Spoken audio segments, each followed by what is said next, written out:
Hi friends, happy morning. How are you all? I hope you are doing well. Today I am very happy and also excited to share wonderful knowledge with you. I think you all are enjoying with the wonderful content from past what I shared. So welcome to all on day 11 law of attraction session. So ఈరోజు కూడా మనం మంచి ఒక content తోటి మనం మన యొక్క session start చేద్దాం ఫ్రెండ్స్. సో ఫ్రెండ్స్ ఒక క్వశ్చన్ స్టార్టింగ్లో ఏంటంటే కనుక ఈ దేవుడు మనకు మాత్రమే ఇచ్చినటువంటి ఒక వండర్ఫుల్ ఎసెట్ సంపద అనేది ఉంది. అది ఎక్కడ ఉందో కనుక ఆలోచన చేస్తారా ఫ్రెండ్స్? Very good. ఎక్కడుందో ఆలోచన చేయండి అనగానే మీరు ఆ సంపదని వాడుకుంటున్నారు. అదేదో కాదు, మీ మేధస్ సంపద. సో మన మేధస్ అనేది అనంతమైనటువంటి విలువైనది అనమాట. అలాంటి విలువైన దాన్ని మనం కొంత మాత్రమే వాడుకుంటున్నాం. మరి దాన్ని 100% అంటే మనం ఎఫెక్టివ్గా ఎంత పాసిబుల్ అయితే కనుక అంత వాడుకుంటే మిరాకిల్ సృష్టించవచ్చండి. సో మరి అలాంటి మేధస్ సంపద మనకి 2 విధాలుగా ఉంటుంది. ఒకటి లెఫ్ట్ సైడ్ ఉండేది కాన్షియస్ మైండ్, రెండోది రైట్ సైడ్ ఉండేది సబ్ కాన్షియస్ మైండ్. మనం దీన్ని సిఎం అంటాం, కాన్షియస్ మైండ్. దీన్ని పిఎం అంటాం. పిఎం అంటే ప్రిన్సిపల్ మైండ్, అంటే సబ్ కాన్షియస్ మైండ్ అనమాట. మెయిన్ అనమాట ప్రిన్సిపల్ అనేది. ఇది సిఎం, ఇది పిఎం. మనకి రెండు కూడా చాలా వాల్యుబుల్. బట్ ఇది వన్ టైం ఎఫెక్టివ్ అయితే కనుక ఇది 30,000 times more effective than conscious mind అనమాట. మరి మనం రోజు దేనిని వాడుకుంటున్నాం? లాజికల్ థింక్ చేసేటువంటి కాన్షియస్ మైండ్ వాడుతున్నామా? వితౌట్ లాజిక్ లేకుండా ఓన్లీ వండర్ఫుల్ రిజల్ట్ ఇచ్చేటువంటి సబ్ కాన్షియస్ మైండ్ వాడుకుంటున్నామా? అంటే 100% కాన్షియస్ మైండ్ని ఎక్కువ మనం వాడుకుంటున్నాం, సబ్ కాన్షియస్ మైండ్ని మనం పక్కన పెట్టేస్తున్నాం అనమాట. బట్ ఇక్కడ మనం లైఫ్లో మిరాకిల్స్ జరగాలి అంటే కనుక మన సబ్ కాన్షియస్ మైండ్ని యాక్టివేట్ చేసుకోవాలి, మన సబ్ కాన్షియస్ మైండ్ని యూటిలైజ్ చేసుకోవాలి. 30,000 టైమ్స్ ఎఫిషియన్సీ గల ఉన్నటువంటి సబ్ కాన్షియస్ మైండ్ని మనం వాడుకుంటే కనుక మనం 100% రిజల్ట్స్ తీసుకోగలుగుతాం ఫ్రెండ్స్. సో మరి ఈ సబ్ కాన్షియస్ మైండ్ని మనం వాడుకోవాలి అంటే కనుక దాంట్లో మనకు వచ్చేటువంటి ఆలోచనల్ని మనం ప్రాపర్గా తీసుకోవాలి. అంటే ఆలోచనలు రావాలంటే కనుక మనం ఫస్ట్ దాంట్లో వచ్చే ఆలోచనలే మన సీడ్స్ అనమాట. సీడ్స్ మంచిగా రావాలంటే కనుక మనం ఫస్ట్ ఆ సబ్ కాన్షియస్ మైండ్ని మనం ప్రోగ్రామింగ్ చేసుకోవాలన్నమాట. ఆ ప్రోగ్రామింగ్ చేసుకోవడం ద్వారా వచ్చేటువంటి ఆలోచనలు మనకి చాలా ఎఫెక్టివ్గా ఉంటాయి, ప్రొడక్టివిటీగా ఉంటాయి. ప్రతి ఆలోచన కూడా ఒక వైబ్రేషన్స్ తోటి ఉంటుందన్నమాట. మనం ఎప్పుడైతే మంచి మంచి ఆలోచనలు ఇస్తామో మన యొక్క వైబ్రేషన్స్ కూడా పెరుగుతాయి. కాబట్టి మన యొక్క రిజల్ట్స్ కూడా బెటర్గా ఉంటాయి అన్నమాట, ఎక్స్ట్రాడినరీగా ఉంటాయి అన్నమాట.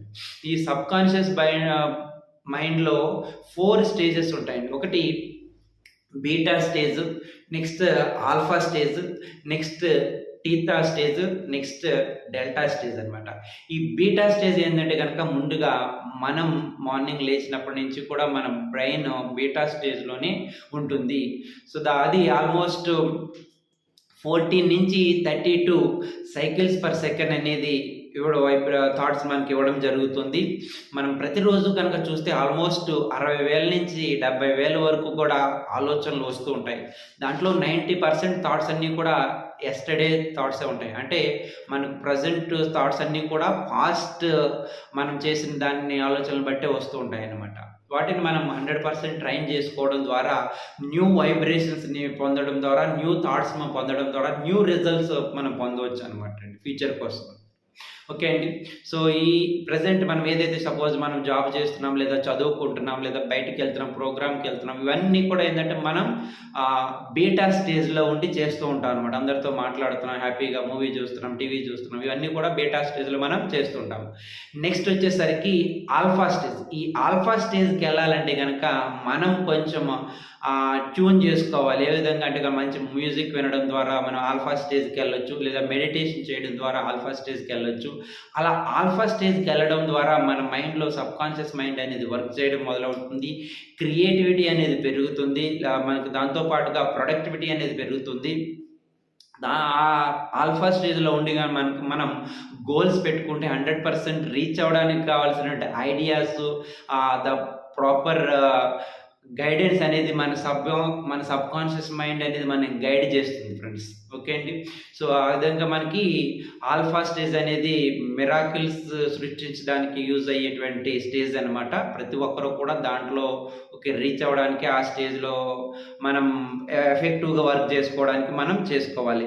నెక్స్ట్ వచ్చేసరికి ఆల్ఫా స్టేజ్ కంటే పైన నెక్స్ట్ ఉండేది ఏంటంటే బీటా స్టేజ్ అండి.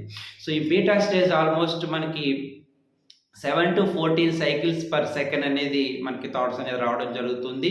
సో దాంట్లో భాగంగా మేజర్గా మనం చూస్తే ఇక్కడ మనకి చూస్తే ప్రతిదీ కూడా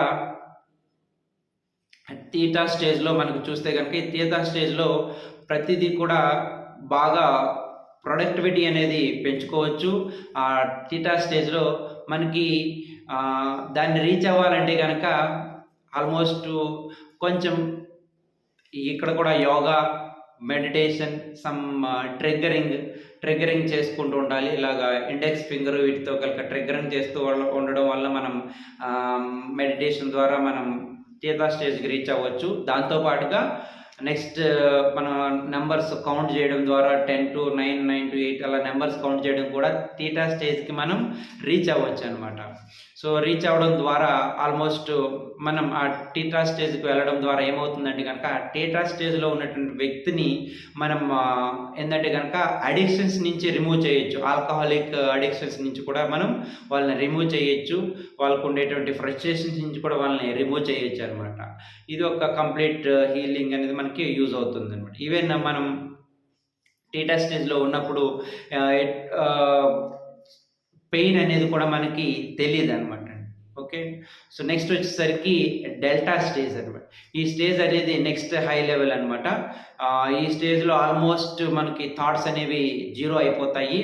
సో జీరో అయిపోవడంతో పాటుగా మనము ఒక సమాధి స్థితికి చేరుతాం అనమాట. అంటే మనం అక్కడ బయట ఏం జరిగినా కానీ మనకి ఎటువంటి ఆలోచనలు రావు అనమాట. చాలా ప్రశాంతమైనటువంటి స్టేట్. ఆ స్టేజ్లో చాలా రిలాక్సిబుల్గా ఉంటాము అనమాట. మనం ఒకసారి బయటికి రావాలన్నా కానీ వెళ్ళకూడదు అనేటువంటి సిచ్యువేషన్ అనేది మనకు కల్పిస్తుంది. జనరల్గా మనం నిద్రలో మంచి నిద్ర కనుక తీసుకుంటే ఆ స్టేజ్కి వెళ్తూ ఉంటాం అనమాట, డెల్టా స్టేజ్ అనేది. ఓకే అండి. సో ఇలా మనకి డిఫరెంట్ స్టేజెస్ ఆఫ్ మన సబ్ కాన్షియస్ మైండ్ అనేది మనకి డిఫరెంట్ థాట్స్ని ఇస్తుంది. దానివల్ల డిఫరెంట్ బెనిఫిట్స్ ఉంటాయి అనమాట. ఇలా సబ్ కాన్షియస్ మైండ్ని ప్రోగ్రామింగ్ చేసుకోవడం ద్వారా మనం ఎఫెక్టివ్గా రిజల్ట్స్ని పొందవచ్చు ఫ్రెండ్స్. Thank you మనండాల్.